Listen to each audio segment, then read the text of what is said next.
And we are in a world where a solar project can be turned around in 2 or 3 years, but a transmission line takes at least double that.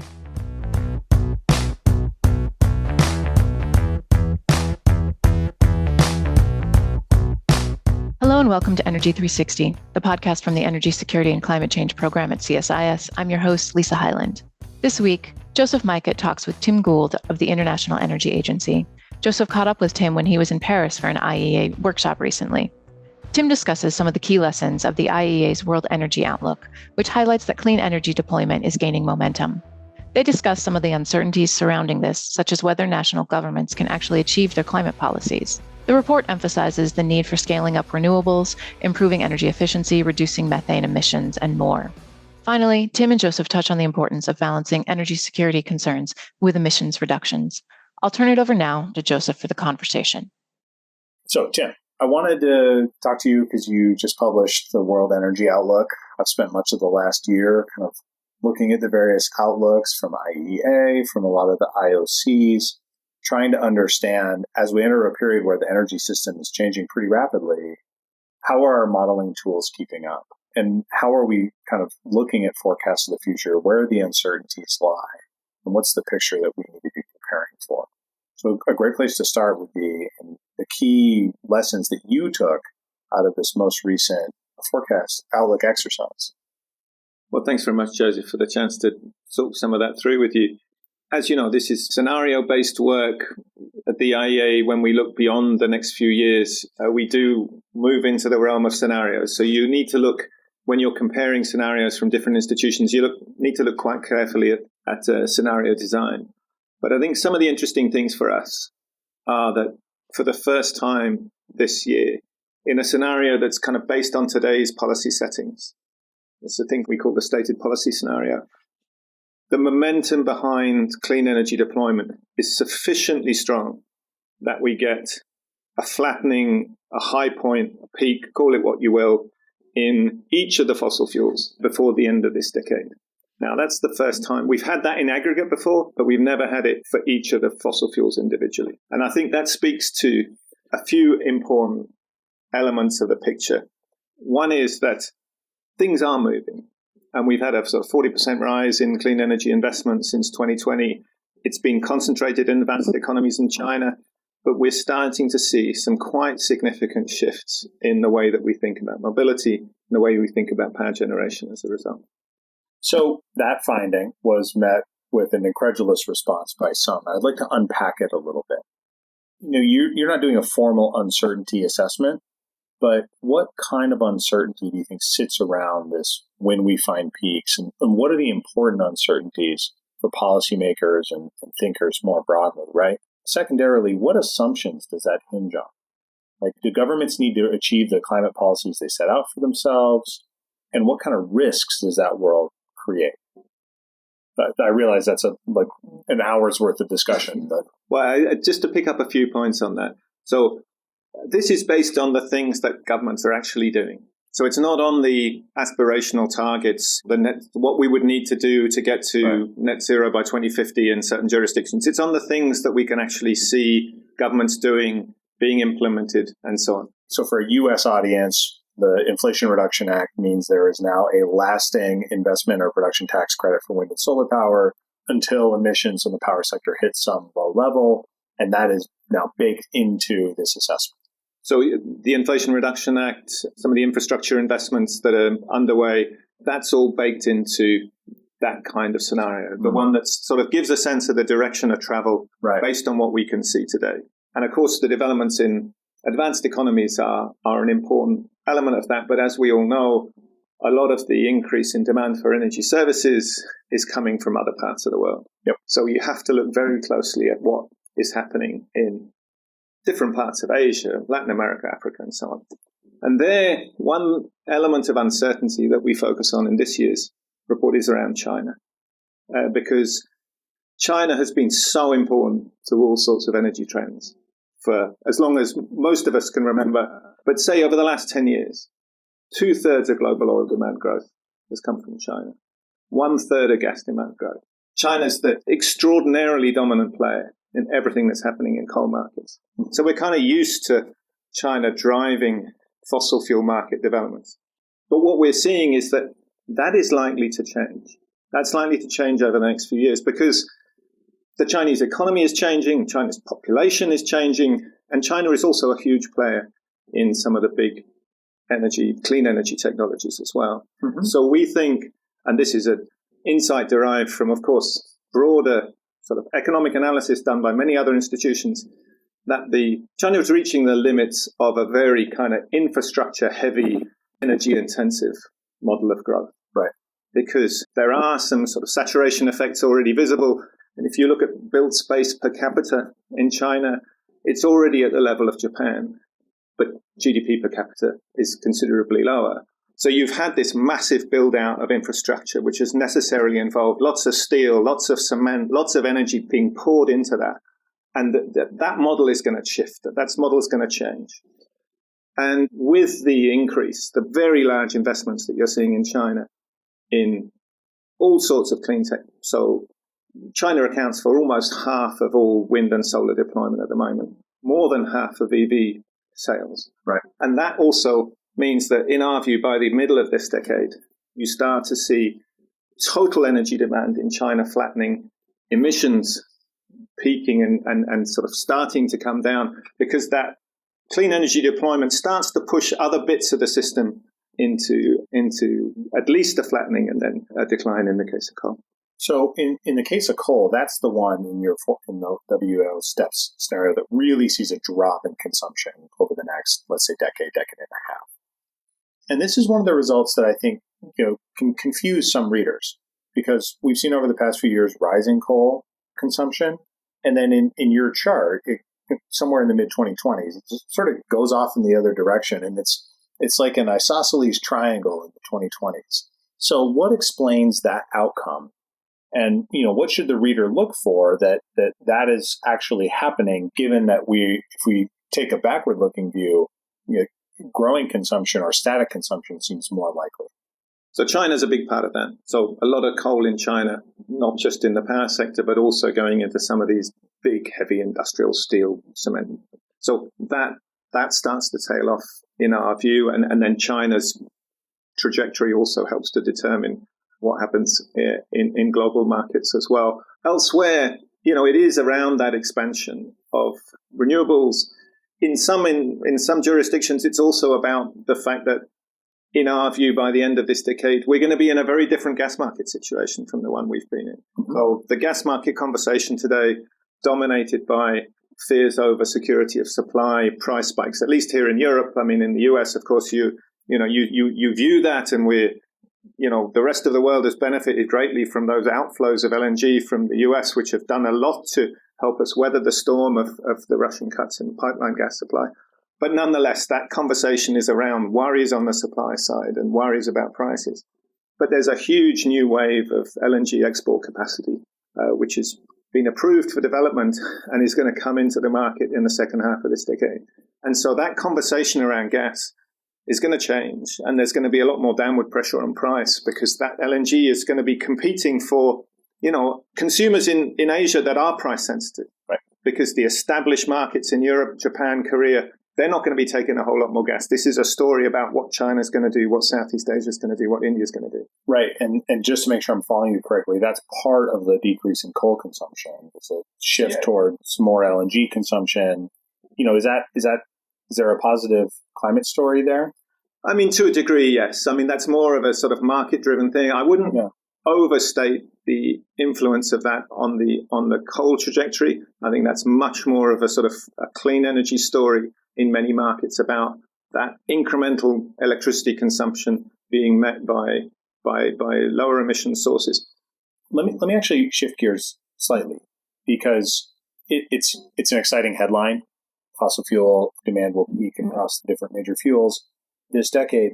But part of what this report also does is look at what takes you from the step scenario, where peaks are real, but for oil and gas are kind of like precursors to plateau more than harbingers of a strong market decline, to what takes us to reaching climate goals, right? The report is really clear about that.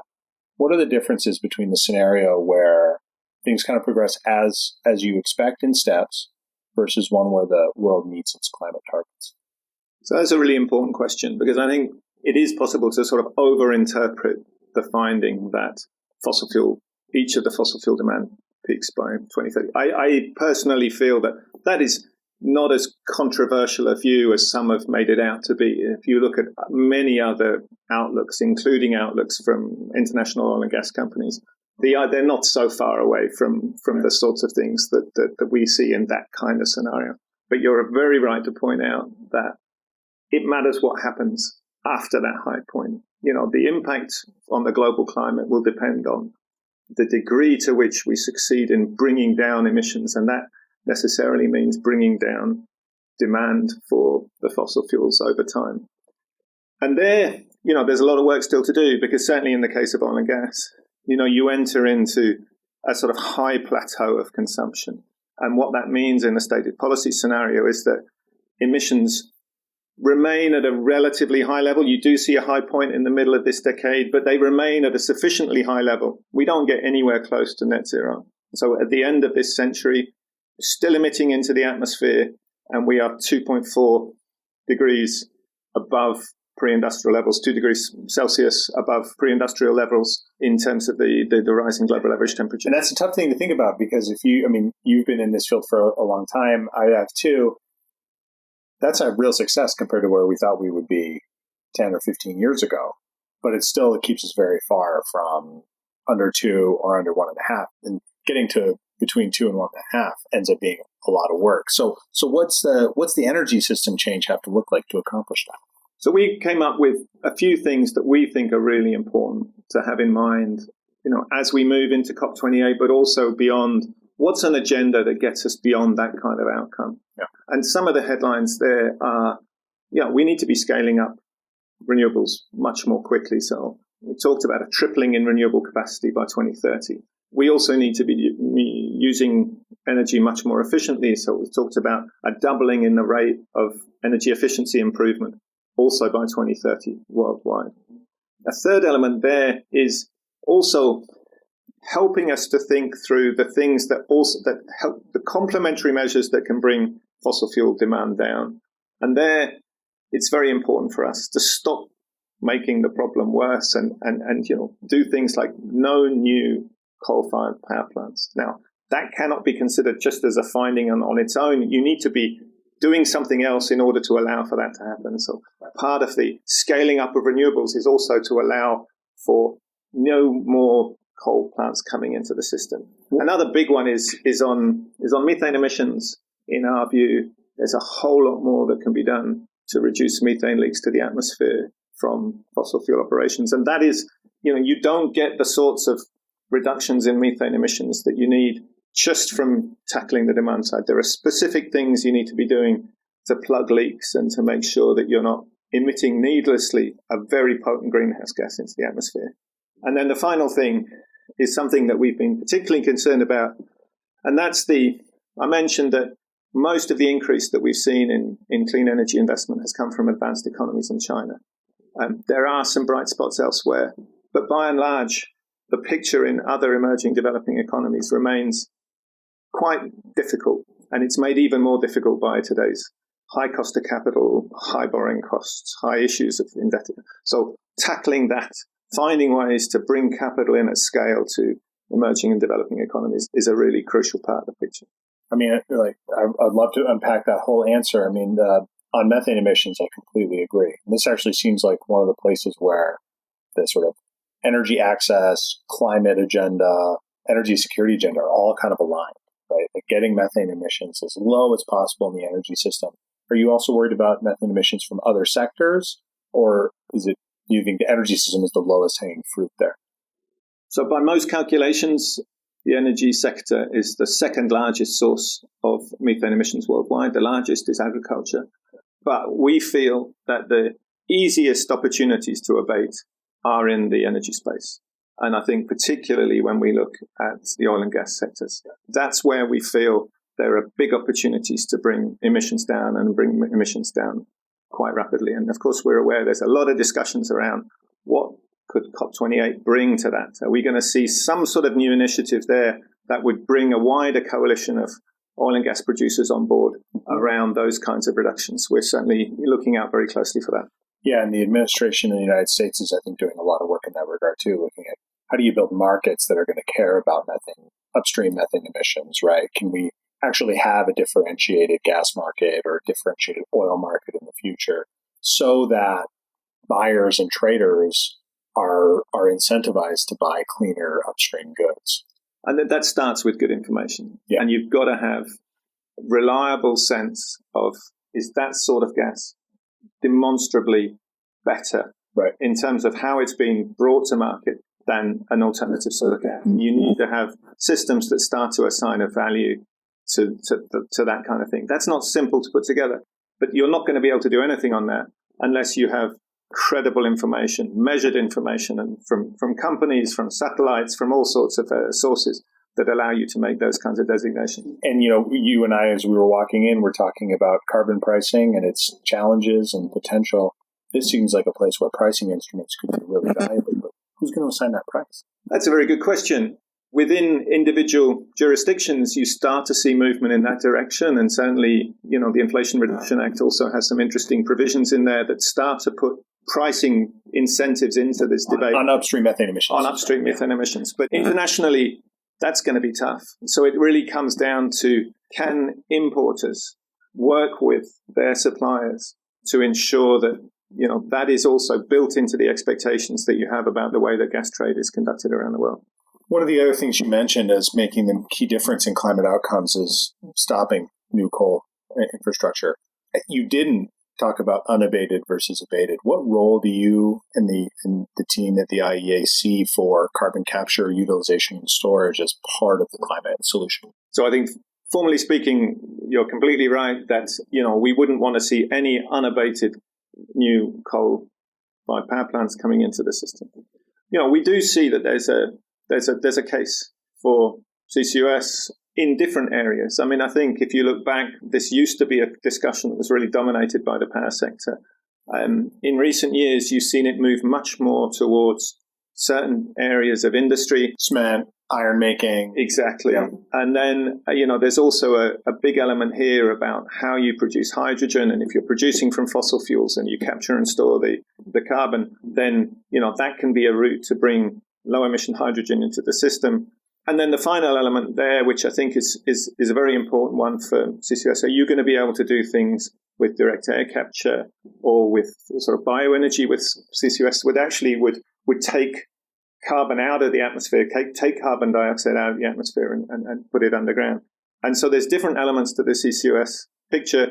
I think power is probably less dynamic elements of that, and some of the other elements are becoming that much more important. We do think that that's a real growth opportunity there. And again, if you look at some of the sorts of incentives that are built into the US system now, we are seeing companies talking very seriously about some really sizable investments in this space. And projects both for themselves, but also working with, oil gas companies working with big consumers and so on. Mm-hmm. So it's growing. We wouldn't like to see this being sort of portrayed as a catch-all for the emissions. So, there is a tendency in some parts of the debate for us to say, well, actually, what we can do is continue with something that's pretty much like the system we have today, and we can just mop it all up with CCUS. That's really a long way from where we are. There's a whole lot of other changes that need to be seen. Should governments see carbon capture and storage, which is costly, as a hedge? Like if it's harder to build solar to 80 or 90% of an electricity system, and energy security remains to be a big concern for countries as they plan their power systems in particular, should carbon capture and storage be seen less as a sort of a tier zero solution and more as a technology that we need to be ready to deploy in the event that these other things are harder to do than we currently expect? So I think there's elements of that, but I think the power discussion for us is all about, where do you have young assets that are, you need to find a solution for if you're going to tackle climate change. Because, we're used to a debate in North America and in Europe where, by and large, our coal plants are pretty old. The average age of a coal-fired plant in North America and Europe is well over 40 years. But in Asia, these are all teenagers. Yeah. There's new plants there. and imagining that plants with unrecovered capital are going to quickly sort of be pushed out of the system, I think is very challenging. Right. So what happens in practice is that you need to find some other ways of managing that. Right. And retrofitting with CCUS is one aspect of that. One other aspect that we think is very important is, can you sort of retool some of these plants so that they provide valuable system services, but without necessarily running them hard? Right. So they could be repurposed to provide the flexibility that is going to be very important in tomorrow's power systems. The emissions associated with that would be seasonal or, depending on other aspects of system operation. If you have a net zero world, you'll be able to offset that allows you to move in the direction of a much more renewables-rich system. And then you can also build up some of the other stuff that we don't yet really have at scale, some of the low emissions dispatchable options, long-term energy storage, things like that would then emerge over time to take a much bigger share of that kind of. You mentioned tripling of renewable capacity. This report is, I would say, bullish on solar. One thing I found that it was interesting is the extent to which the manufacturing supply chain for solar looks like it really could provide a lot of panels for the world. Yet we underutilize it. Something like 40% of solar manufacturing capacity is used today if you compare it to deployment. Why do we underuse solar manufacturing capacity so greatly? I mean, there's a number of different aspects of that, but essentially what it boils down to is that you've had a massive expansion in that manufacturing capacity, particularly in China, and there are limits to how quickly you can push solar into systems around the world. Sometimes there are policy barriers, sometimes there are financing challenges, and so we're not absorbing as much solar into the system as we could. So that's a little bit of a corrective to the idea that stated policy scenario is something where we're pushing everything to the limit. Because if you look at the 2030 numbers and you look at the amount of manufacturing capacity we would have for solar PV, and if announced projects come through, we would be able to produce worldwide well over 1,000 gigawatts of solar panels each year. But we'd be deploying less than half of that in that scenario. So there is clear potential to do more. We would need to be doing other stuff as well. We would need to be building out grids. We would need to be building in those flexibility mechanisms that we've just talked about for countries to be taken. But that is an opportunity for us. That's an opportunity for the world to go faster than it is. Do we need to change the way that we make financing available in emerging markets, right? Like a lot of the build out of clean energy infrastructure has to happen in places where it's not currently happening. And could a lot of that excess solar capacity go to the developing world? What do we need to do to make that happen? So in our view, there's a clear opportunity there. But again, you need to have the policies that allow that to happen. You need to have the infrastructure that allows that to happen. Grids are a constraint in some markets to allow for that. Grids are a constraint in the United States. I mean, we produced some analysis a few weeks ago where we tried to put a number on the amount of renewable capacity that's currently kind of waiting in the queue for grid connections. Mm-hmm. And we came up with a large number. So about 3,000 gigawatts. 3,000 gigawatts is a whole load of underutilized potential to speed up the pace of change. And we are in a world where a solar project can be turned around in 2 or 3 years, but a transmission line takes at least double that. Mm-hmm. So your transmission planning, the way that you think about infrastructure needs to be ahead of the curve if it's not going to become an obstacle to the way, that sort of change in the power sector. And that's simply not the case at the moment. There's regulatory issues, there's permitting issues, there's all sorts of stuff that means that there's a risk that the pace will be set by the slowest moving component. And the slowest moving component in many instances at the moment is on the grid side. Integration. Yeah. Now, if you look at the energy system as a whole, and WEO points this out, there's also the question of critical minerals availability, right? What minerals are critical to what function is always a little bit of a discussion, but we're talking about copper, nickel, lithium, cobalt. It appears from my reading of your document that we're underinvesting against net zero scenarios in critical minerals production. Same problem as with transmission, right? It takes 10 years, 20 years to get mined online.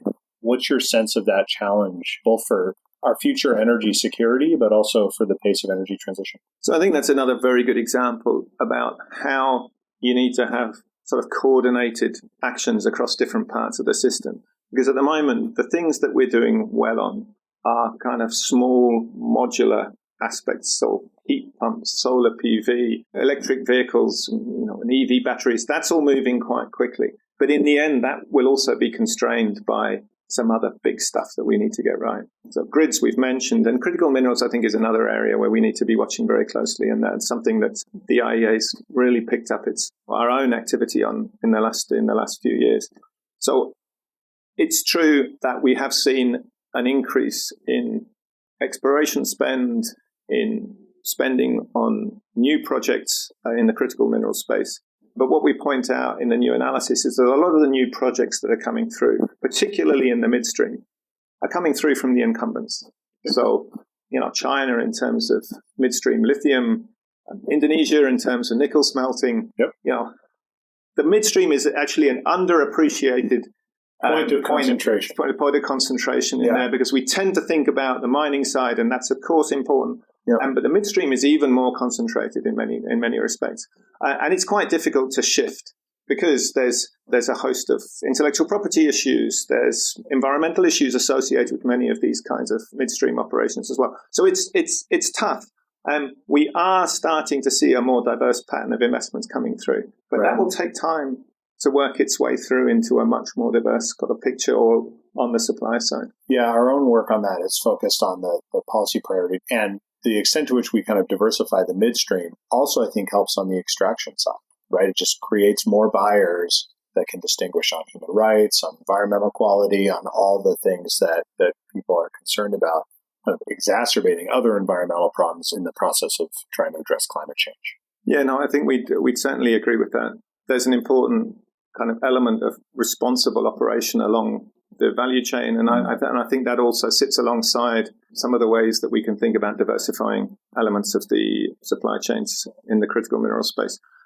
I wouldn't like to overstate the way that critical minerals plays into transitions. I mean, there's a sense that we might be moving away from vulnerabilities that we see very clearly on the fossil fuel side into a kind of similar setup of vulnerabilities in the critical mineral space. But let's just have in mind that when it comes to fuels, if the oil price spikes, everyone who's using oil products is affected. Right. Whereas if there's a spike in the price of a rare earth, or a spike in the price of a battery metal like lithium or cobalt, that affects the inputs to manufacturing for new clean tech that's entering the system. So there's a sort of category difference there. But it's still, when we're trying to build a new energy system, those costs matter. And we've seen very clearly over the last few years that price pressures in the critical mineral space can really affect the way that the competitiveness and the price associated with getting some of those big ticket clean energy technologies into the system. Yeah, and I mean, it's fascinating, and I think this is a place where analysts at IEA, at CSIS, just generally are going to have to get better, because the price vulnerability is completely different. I think it's right; it's less immediate and less severe. But look what happened with chips during COVID. Chips weren't available, made new cars in the United States almost unavailable themselves. Used car prices went up in response. And that set off a cycle of inflation that lasted almost 2 years. And that then creates all sorts of effects as the kind of the Federal Reserve and other central bankers try to control inflation. There's a way in which I think we need to be much more keenly aware of how price signals in the manufactured goods space, as our energy system gets more infrastructure heavy and less fuels dependent, could affect economic growth, productivity, and competitiveness in ways we're just not quite accustomed to. Yeah, I think there's a lot of truth in that. And one thing that we're feeling here is we are now talking regularly to central banks in a way that we didn't before, because they're looking at developments in the energy sector. And of course, the most recent crisis wasn't a clean energy crisis. It was a crisis that was intensified by the Russian invasion in Ukraine and the cuts to Russian gas supply to Europe. Yeah, it was a supply crisis. But we saw the sort of implications that those types of price spikes have on all that sorts of aspects of our well-being and our economies. And so it reminded everyone, if they needed reminding, that we need to think through very carefully the way in which we manage the future transitions of the system, to try and keep that as orderly as we can and think through carefully the sequencing of different bits of change. Right. And because there's no single technology that's going to deliver all the things we need. We have to be managing things in a very holistic way, because the energy system is big and it's complicated. Well, let me close in on one last question, which I think completely reflects this question of kind of orderliness and attempts to keep the energy transition from driving too much inflation. And that is the fact that we still need fossil fuel resources for decades. One of the concerns that you hear from industry folks, from producers, is when we start calling for peaks in consumption, and that's going to limit investment, and we're going to have energy chaos in the incumbent system. Are you worried about that? And what are the signposts we need to look for that we really do need to be worried about underinvestment, price effects on the other side of the ledger? So yes, we're worried about that. And I think it's an important thing to have in mind that for the duration of energy transitions, neither the emerging sort of clean energy bits of the system, nor the sort of, if you want, the legacy fossil fuel bits on their own will be able to deliver all the things we need. So we need, in different proportions, both bits of that to be functioning well. And of course, there's multiple interactions between those two systems as we move forward, and multiple ways in which infrastructure can be repurposed and so on. So I think that's very much the cast of mind that we have in here about at the IEA of how we think through energy security in transition. So that's the first point. I think the second point on the adequacy of fossil fuel investment for our future scenarios. There we have seen a shift. I think it's important to bear in mind, or have in mind, that a peak in fossil fuel consumption doesn't mean the end of fossil fuel investment. In all of the scenarios, including the net zero emissions by 2050 scenario, we do see a continued need for investment in fossil fuels in different proportions as we move forward towards a net zero emission system. But a couple of findings that I think are relevant to this debate, because there is a discussion out there to say the world is systematically underinvesting in fossil fuels, and that is going to drive us into a difficult situation in markets down the pipe. So if we look at our own numbers, there's roughly $1 trillion today each year going into coal, gas, and oil, mostly into oil and gas. Coal upstream sort of extraction is not a huge amount. If we look at our numbers for 2030, in that scenario in which we reach those peaks in our stated policy scenario, 2030 investment is also around 1 trillion. Slightly different proportions, more gas. Life at the plateau. So we don't see the argument being borne out by our analysis to say that we are systematically underinvesting in fossil fuels today relative to that scenario. And we also need to have in mind, of course, that there's a cost associated with those investments in terms of the emissions that they generate and what they mean for our climate. And so what we've argued consistently over time is that the lasting solutions there are really to focus on that scaling up of clean energy deployment in ways that allow us to meet our energy services demand, all the lighting, the heat, the mobility, everything that we need without these associated environmental damage. And then that will in turn determine how much we continue to need to invest in those sort of traditional sources. And do we think enough about what the distribution of investment will look like? I get talking about the top level amount, but if we think about sort of emissions intensity and price and margin and energy security, are we really thinking hard enough about what the distribution of fossil investment looks like? In the same way that you and I have had a really interesting conversation about what the distribution of renewables investment looks like. So I think there is an important discussion to be had on those topics as well. And I think that's very much in the minds of many policymakers as they've come through the shocks of the last couple of years. People are looking closely at who their suppliers are.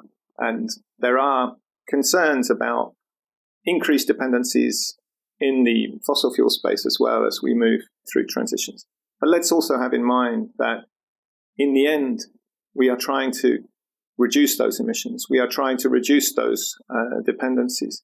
And so you can't approach that kind of discussion with a sort of business as usual mindset. And so we need to be, in a sense, finding a new synthesis of those energy security worries with the imperative to bring emissions down. And that's something that we're also working closely on here. I mean, there's a tendency sometimes to sort of put energy security at one end of a spectrum of worries and emissions reductions at the other end, and saying, well, here's your choice. What do you want? What do you prefer? As if these are antagonistic imperatives. And you can find instances where there are trade-offs. Yeah. But we are very keen to try and find ways to bring those elements together and to highlight solutions for policymakers that hit multiple benefits or that bring multiple benefits at the same time. Tim, I think that's a great place to close. Thank you so much for spending a few minutes with me. My pleasure. Thanks very much, Ed. Thanks to Tim for joining and for all the work he and his colleagues do on IEA Outlooks. You can find more episodes of Energy 360 wherever you listen to podcasts. You can find us at csis.org and follow us on social media for the latest updates from our team. As always, thanks for listening.